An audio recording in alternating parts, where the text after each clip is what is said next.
wooden skis, by the way.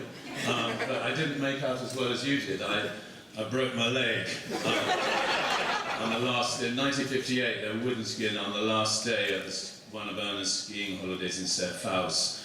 I went off-piste and hit the ski, the bindings never released.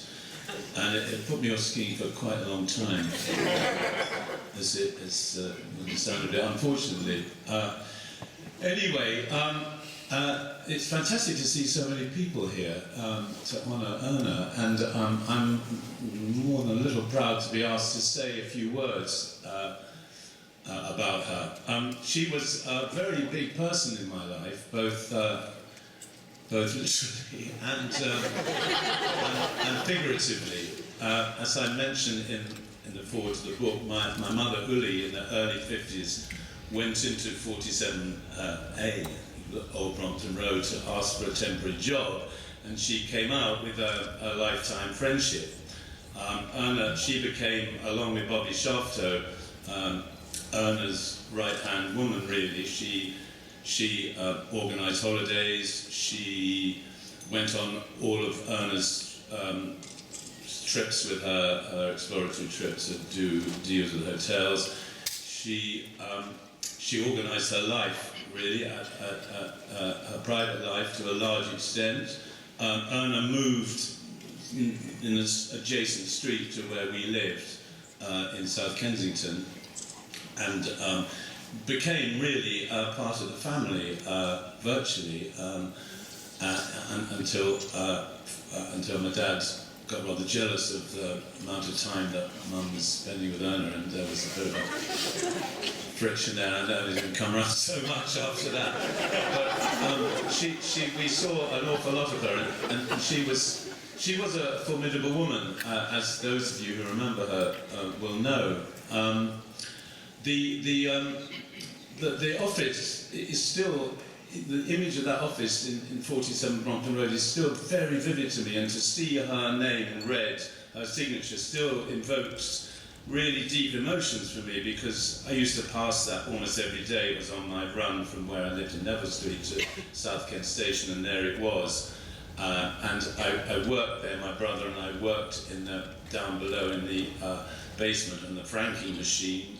As students, this was earning pocket money, really, and it was pocket money, on the franking machine and addressing letters, and that duplicator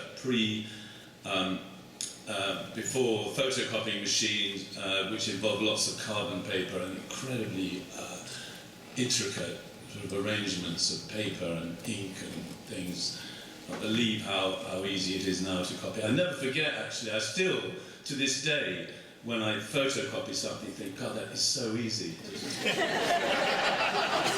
What we used to have to do, these long, elongated bits of paper and carbon, and it went wrong so often. The ink spilled, you had to get the right amount of ink, very complicated. And I worked then later when I was older with in Selwood Terrace in her room, proofreading these booklets that she'd written, and that was a very happy time for me. It was very good working with her, and she was quite demanding. You know, she was a demanding person, and she wasn't very patient, and she didn't suffer fools gladly, but she was very, very generous with her time and her money, and very loyal,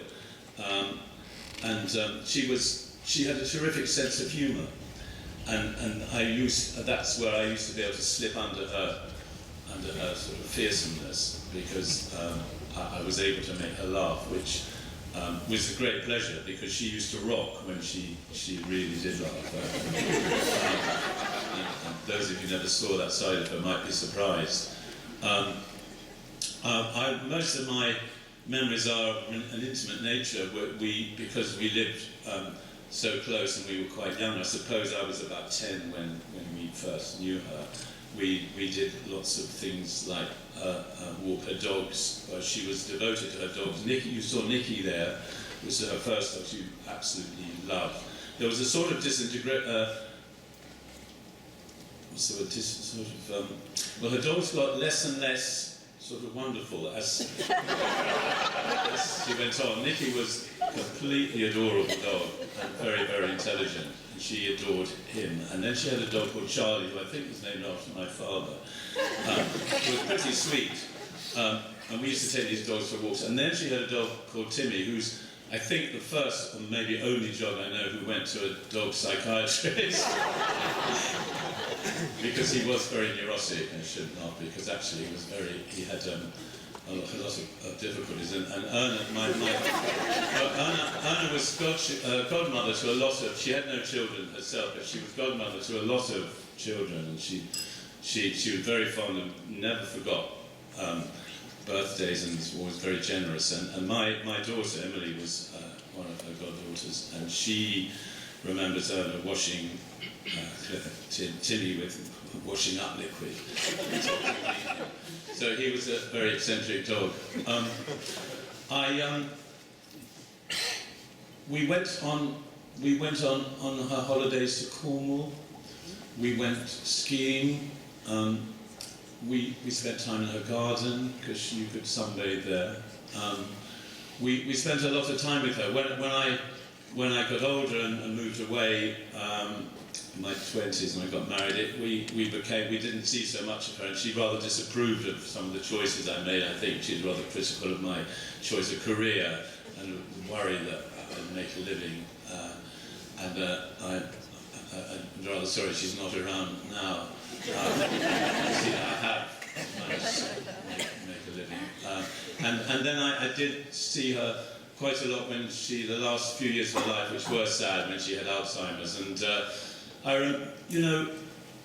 Alzheimer's, she really had it pretty badly, but even so, you could sometimes see a look in her eye, she knew that something was wrong. She couldn't sort of articulate it, but there was something of Erna there. I can't speak really about her legacy in terms of her professional life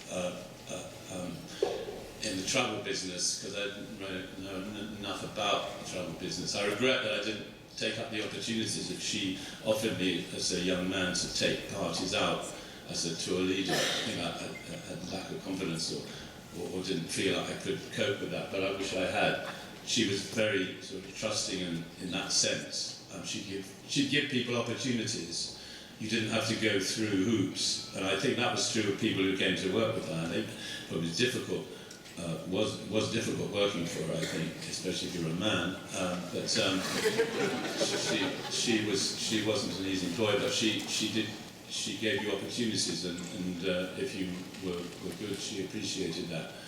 I don't know what she would have made of the travel business now. I think she'd probably be appalled by the internet, really. I know so many. I can't imagine her dealing with that, but she was very adaptable. Maybe she would have. I know a lot of independent travel businesses have gone bust because of it, and I think it's a credit to Joanne's management of the company that it's doing so well, because it must be hard to compete with that. And it's probably a testament to people who still want to have a personal touch with their holidays, which is something that she started, really. So it was a different age that she lived in, and I, for one, am rather sad it's gone in many ways. Thank you very much.